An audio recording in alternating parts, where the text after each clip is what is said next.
Bienvenue dans cette nouvelle édition du Non-Stop Info sur Africa 24 à la une de l'actualité. Au Libéria, la gouvernance du président George Weah est vivement critiquée par les populations. Une manifestation contre ces 2 années à la tête du pays est prévue ce 6 janvier 2020 après un report d'1 semaine. Découverte de Action Group, un accélérateur de croissance partagé malgache. Le groupe s'étend désormais sur plusieurs pays du continent dans 4 grands secteurs comme les télécommunications ou encore l'immobilier.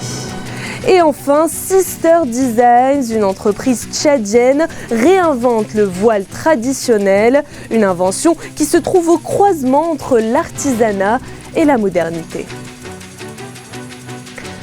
Au Libéria, le président George Weah fait face à des difficultés. Une manifestation organisée par le Conseil des Patriotes se tiendra le lundi 6 janvier 2020. Un rassemblement avec comme objectif d'exprimer la colère des populations dans la gestion du pays par le chef d'État George Weah, élu au suffrage universel le 26 décembre 2017.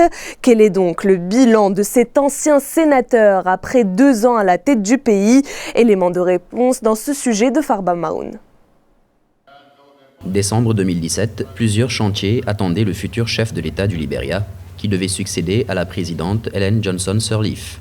Finalement, c'est l'ancien sénateur George Weah qui arrive au pouvoir, élu le 26 décembre 2017.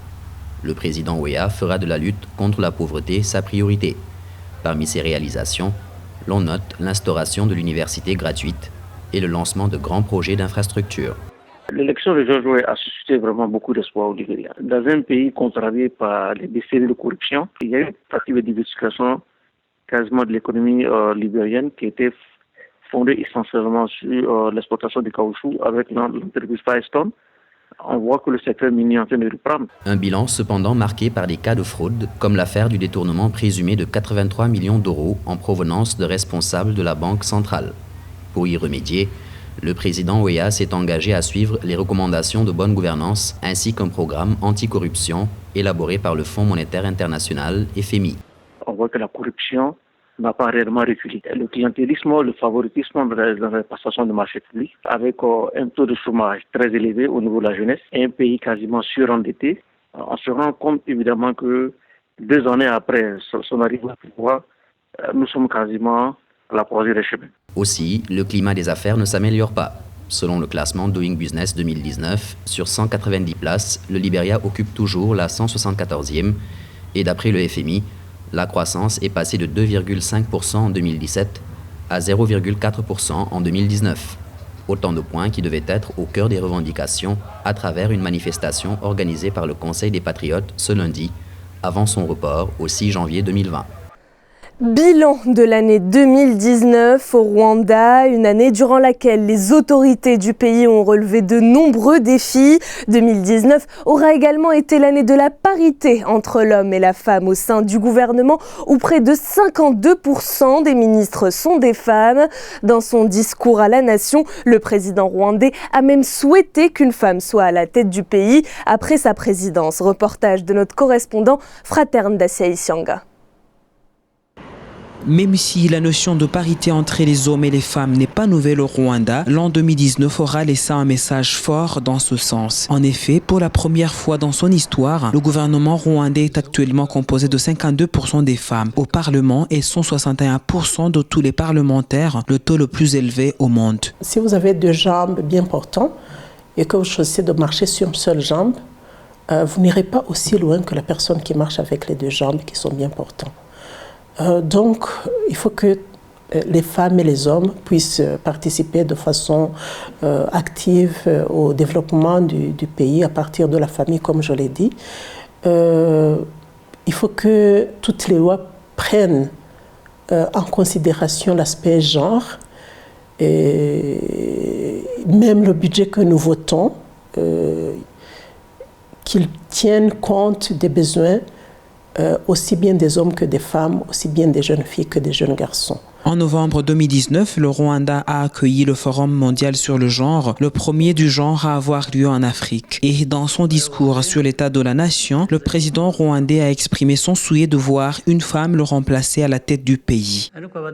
Même si vous les femmes avez fait un grand pas en termes de développement, vous pouvez faire plus, et ce dans tous les secteurs, les affaires, le leadership, la justice et ainsi de suite. J'aimerais même que ce poste que le peuple m'a confié soit repris par une femme. En 2005, un système de quotas a été instauré au Rwanda pour permettre à plus de femmes d'accéder à des postes de responsabilité. 30% des emplois de la fonction publique leur sont réservés. Rappelons que les femmes constituent 52% de la population rwandaise. Dans le reste de l'actualité, au Soudan, le projet de budget a été approuvé ce dimanche 29 décembre par le gouvernement de transition. Un projet de budget qui prévoit un déficit de 3,5% du produit intérieur brut, soit 1,4 milliard d'euros et qui est estimé à 11,3 milliards de dollars. La santé et l'éducation sont les deux secteurs privilégiés grâce à cette enveloppe qui prévoit une augmentation des dépenses pour les soins de santé et d'éducation, mais également une baisse du budget concernant la défense. Ce projet de budget est le premier approuvé par les autorités de transition mises en place à la suite des négociations entre l'armée et les représentants du mouvement de contestation. Place à l'économie avec Action, un accélérateur de croissance partagée, un projet né à Madagascar mais qui s'étend désormais aux Comores, à la Réunion, à Mayotte, également dans certains pays de l'Afrique de l'Ouest comme le Togo ou encore le Sénégal. Action Group, un opérateur 100% africain, emploie près de 5000 salariés et se développe sur 4 grands secteurs comme l'énergie, les télécommunications, les services immobiliers et financiers. Reportage d'Eladjine Ndiaye. Né à Madagascar, Action est un opérateur et investisseur de long terme dans le secteur des infrastructures et des services. Le groupe opère également aux Comores, la Réunion, Mayotte, mais aussi en Afrique de l'Ouest comme au Sénégal ou encore au Togo. Action groupe ces 4 grands secteurs, les télécommunications, l'énergie, les services financiers et l'immobilier. Et Action Group s'accompagne aujourd'hui ces secteurs d'une vision qui se projette au niveau de l'innovation.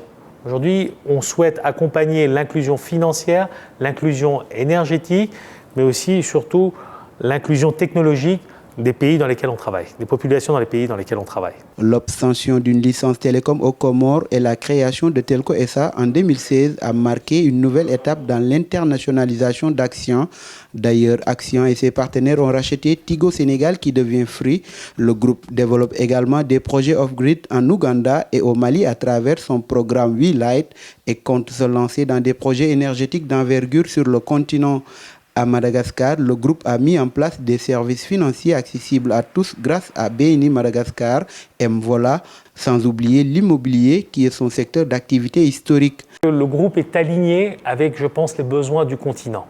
Et je crois que ça, c'est un des points extrêmement importants. Notre vision est totalement alignée avec les attentes des populations, mais aussi bien avec les politiques économiques des nouveaux dirigeants du continent. Aujourd'hui, nous avons des dirigeants jeunes, des présidents de la République jeunes dans tous les pays, qui ont une vision pour les populations, qui sont dynamiques, qui sont énergiques, qui sont technophiles. Avec 800 millions de dollars d'investissement depuis 10 ans, le conglomérat malgache Action emploie près de 5000 salariés. Il affiche un chiffre d'affaires supérieur à 1 milliard d'euros en 2019. Dans le reste de l'actualité, 5 milliards de francs CFA de crédit ont été accordés aux jeunes entrepreneurs togolais en 2019. C'est ce qui ressort de la revue de performance sur le bilan des projets mis en œuvre par le ministère du Développement à la base de l'artisanat et de la jeunesse. Ce rapport indique que 120 000 emplois temporaires ont pu être créés ainsi que 16 500 emplois sur le long terme grâce aux micro-entreprises.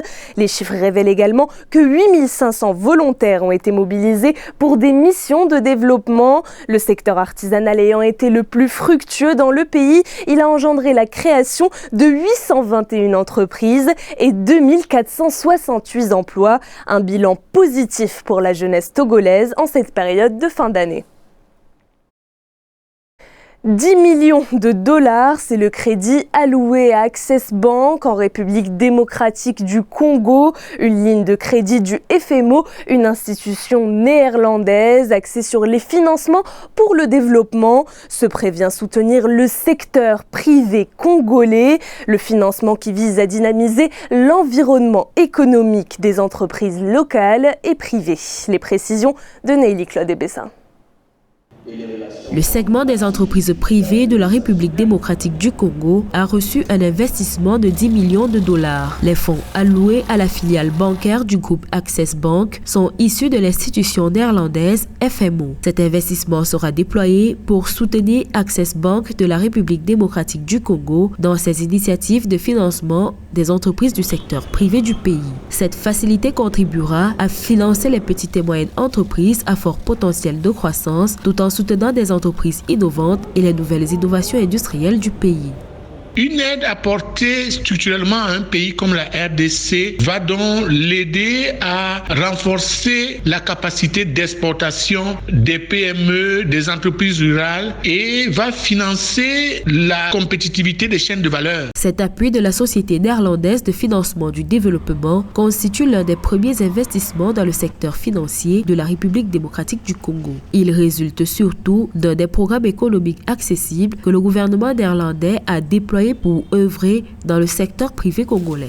La croissance a donc besoin d'un appui structurel au secteur privé pour jouer son rôle dans le paramétrage des équilibres économiques et pour renforcer la compétitivité de l'emploi des jeunes et réduire le chômage et la pauvreté. En rappel, la dotation de 10 millions de dollars au secteur privé congolais intervient au moment où le niveau de financement du secteur privé par les banques commerciales connaît de nombreuses fluctuations. En 2016, les crédits des banques au secteur privé ont atteint 2,4 milliards de dollars, puis ont chuté à 1,75 milliard de dollars en 2017, avant de remonter jusqu'à 2,1 milliards de dollars en juin 2018. Au Tchad, une start-up Sister Designers veut réinventer le voile traditionnel, un vêtement porté par de nombreuses générations de femmes tchadiennes. Afin de garder sa conception traditionnelle et singulière, l'entreprise met le cap sur une production 100% artisanale. Reportage de notre correspondant Mahamad Ramadan, commenté par Neily Claude Ebessa.